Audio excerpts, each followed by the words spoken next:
Hello, Mfon. Great to see you. Hey, hello. Yes, it's great to be here and great to see you. Mfon, before we go into the topic, tell us a little bit about who you are and introduce yourself. My name's Dr. Mfon Akpan. I am assistant professor of accounting at Methodist University in Fayetteville, North Carolina. And I'm excited to be here. What is the topic that you would like to talk about today?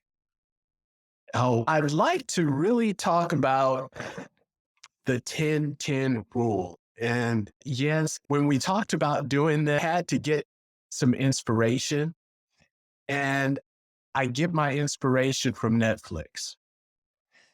I was watching a movie, and it's a very good movie. It's called Me Time with Kevin Hart and Mark Wahlberg. So, two of my favorite actors. And I'm watching this movie, and there's a scene in the movie where Mark Wahlberg's character and Kevin Hart, they're together and they're best friends. And Mark Wahlberg he's bragging on Kevin Hart because Kevin Hart's a musician. So they're in a group, a room full of people, and Mark Wahlberg's character says, "Hey, this is my friend. He's a musician. He created a whole album." He was so excited about it. And then everybody in the room, they were saying, "Okay, this is great. Where can we download the album?" And then Kevin Hart's character, he looks at them and "You can't download it. It's on CD." So everybody's looking, and then one person's like, "What's a CD?" So then I said, "That's what we're going to talk about when I meet Jens." And it really, what popped into my mind was something called the 10-10 rule, which an author, it's a great book by Stephen Johnson. The title of the book is Where Good Ideas Come From. And I know you love this, Jens, The Natural History of Innovation. And in the book, he talks about this 10-10 rule, and he gives an example of how it used to take 10 years for technology to be developed and then 10 years for it to be adopted. And one of the examples that he gives is a black and white TV to color TV, right? So if you think about it, what's interesting about that and how this all ties into Netflix and this movie is that you think about that 20 years, many people call that a generation. So you would think, well, I've got black and white TV, and then my kids will have something else. They'll have color TV, but I'll keep using black and white TV. That doesn't apply right now because technology is advancing so fast.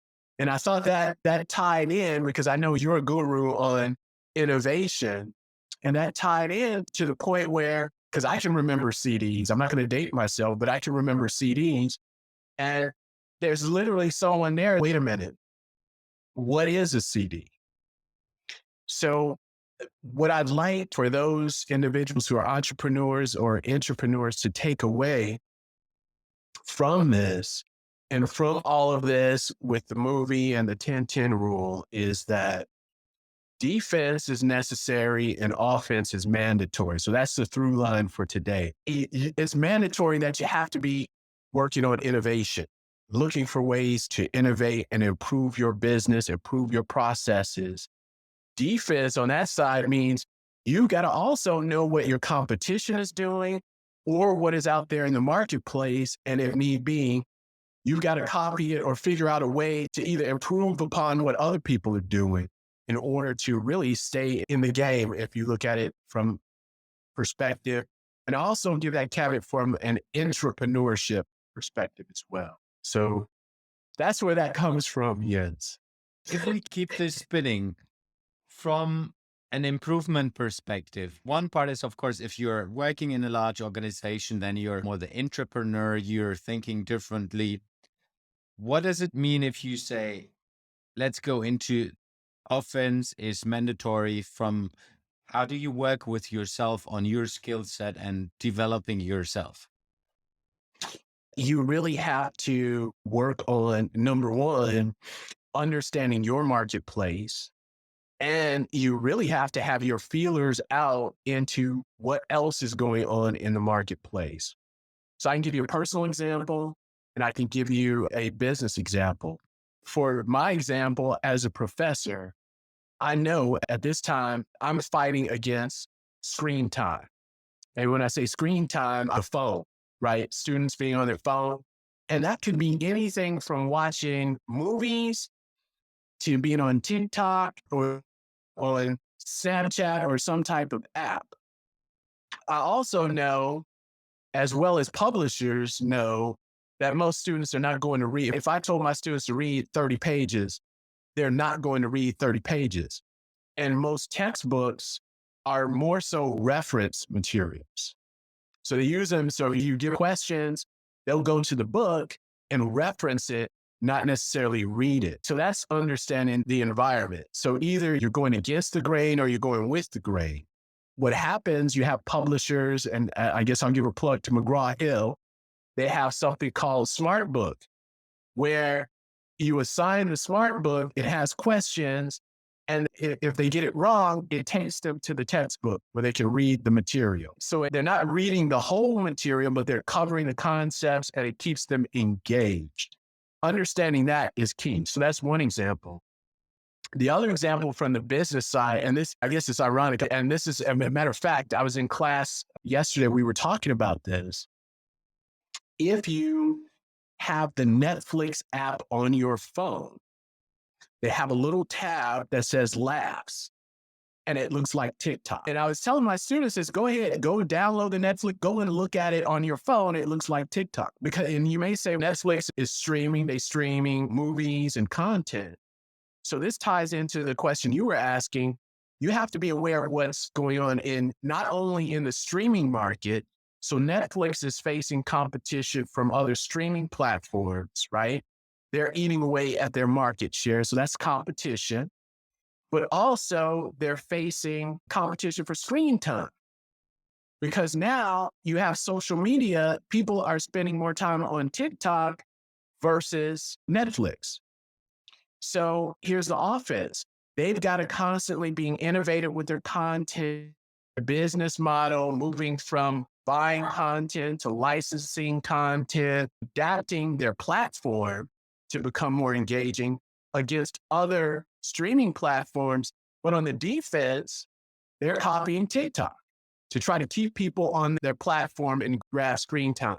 So you got that offense, which they have to continue to do because you got competition eating away at market share. And then you have the defense pulling away as well from other areas. So that's how that ties in. I love the example you said from a student perspective, because if we talk about leadership and bringing young people into the workforce, they're coming from such a different background than the two of us grew up. You said CDs. I still remember that requires one part from both directions. The senior leaders in an organization or in a startup or in a business, like you do as a professor, take the students in a completely different way. And the other part is from a student perspective, going into the organizations and trying to lead themselves and lead pieces of the organization afterwards, understanding the complexity, like you said, with the 10-10-10 rule. We come from different worlds and we need to learn to work with each other. And if you're a leader in this context, that requires different mindset. That's true. The situation now is we have different generations all at the workplace versus one large group or from one generation, or where you think about one generation is passing the baton to another. No, we don't have that. And you have to understand it. And from a business perspective, you have to be able to adapt and really maneuver. That was a good point with that. And that's the offense. You have to understand the environment and you have to be active. As a professor, I can't make myself younger. I wish I could. I try my best, but I can look at the data. I can understand what younger people are doing. I can understand who are my students, what are their age groups, what are they into, what things are they doing, so I can continue to move forward and innovate in the classroom to work with them and find particular partners, so publishers, and using textbook and materials that align with that. Then on the flip side, I got to see what other people are doing. So if I find something that's interesting that someone else is doing, that's my defense. I gotta figure out, maybe I copy this and I figure out, okay, they're doing this. Maybe I take that and steal that idea and then use that to help to develop and grow. One of the things you have done different than what I have experienced, at least in my education, you have worked with the new tools out there. You gave the example that you have been teaching using Instagram, for example. Then you're going live on Instagram teaching your students, which for me is like not existing in from a formal university perspective where I grew up. It's like never ever that professor would ever do that. I like that very much that you're going with the technology and what's going on from a trend perspective to enable your students to provide the right skills, but you adapting to where they are rather than trying to get them into, like you said, reading books, sitting a long time in the library and studying, which I guess they do as well, but it's just different types of learning these days. Yeah, because if you think about the student today, they're multitasking constantly. And you think about the individual. So you and I, if you think about it and you look at the data, and I looked at some numbers and I'm just throwing numbers out there. So they talk about screen time on your phone being 6 hours or 8 hours. And you see these long periods of time. And I said, how is that possible? How can you be on Netflix and on your phone? Because you're on multiple platforms. So you might be at home and you've got Netflix on for a movie that's 2 hours, but you're also scrolling through Instagram, right? Or you're checking your email, you're on your phone. So you have to think about that people are multitasking, they're doing multiple things. So when you talk about the example about students sitting down and reading, yeah, they'll read, they'll go to the library, but they're not just going to sit there and read the book. They're going to read a little bit. They're going to get onto the phone. They're going to check this, they're going to chat here, send a message. So you have to keep that in mind for me, where my students are, but also where your customers are as well. Another example of that, when you think about business, and I'm always into the social media aspect of this because I like to see how these battles, I call them battles that are going on. And right now, there's a battle. The first battle you saw with Instagram copying TikTok and the Reels. And then, what is it? Be Real came out in France. It's a French app. That became the number one app. And TikTok has copied Be Real with TikTok Now. So I don't know if anyone has seen that feature. And then there's another app that was actually part of Facebook Bot. It's based off of a Facebook app. Now I can't think of the name of it. But there's another app that's now it's number one. And you send secret messages to people, and it's only for high school students. And that's the number one app. So you see all of these twists and turns and battles and copying here and there to keep that screen time. That's what I call the defense, to pull people or to keep people on the platform. TikTok is copying Be Real to keep people from leaving TikTok and going to Be Real. And Instagram is copying TikTok to try to maintain people on its platform as well, while it's trying to innovate. So I think that's very interesting. And all of this is happening in almost real time. So if you think about, and I go back to, let's say 2019, if I talked to some of my students about TikTok, they would laugh. They said, what are you talking about? That's for little babies, little kids get on TikTok. And now I think in the United States, they have 200 million users and no one's laughing. Yeah, So this is very interesting. Yeah, I just realized that I have now a couple of followers who are business followers on TikTok because I'm posting my videos there as well. So it's not the small kids, at least from a photo and from a name perspective, these are 50-year-old people. It's quite interesting. Yes. Yeah. There's a question from Paul which fits into the topic. So he's asking if there are any tips on how to keep yourself across all the different angles in relation to what you need to be defending against. First of all, know your industry. So know the area that you're in. Learn as much as possible about the industry or the area that you're in. And then understand where you fit in that area. If you think about tools to help you do that, there's something, you're in the Netherlands. Dr. Alexander Oosterwalder, who's from the Netherlands, he has a business model canvas. That's a great tool to work on, but know your area, know your business. Then you have to really just have your feelers out into different areas and look for different ideas in different spaces. I think that is very important. So, in other words, having an open mind. And on that point, just a tip, and what really resonated with me, I was listening to a podcast. I think it's the podcast, it's Billionaire Mindset, Billionaire Podcast. I was listening to this podcast and they had the guest on there, and the guy was saying he read an absurd amount of books. It was like 20 books a week or something. It was a number. I gave out this number of books that he's reading, and the host asked him, like, wait a minute, how do you read these books? And I'm wondering, how did the guy read all these books? And he said he's trained himself, number one, to listen to audiobooks Mm. on high speed. The second is he's listening to these books because he's training his mind and his mindset that if I can get one idea, so I listen to this and I'm just looking for one idea. And he listens to all types of different material from different industries, different areas, different books.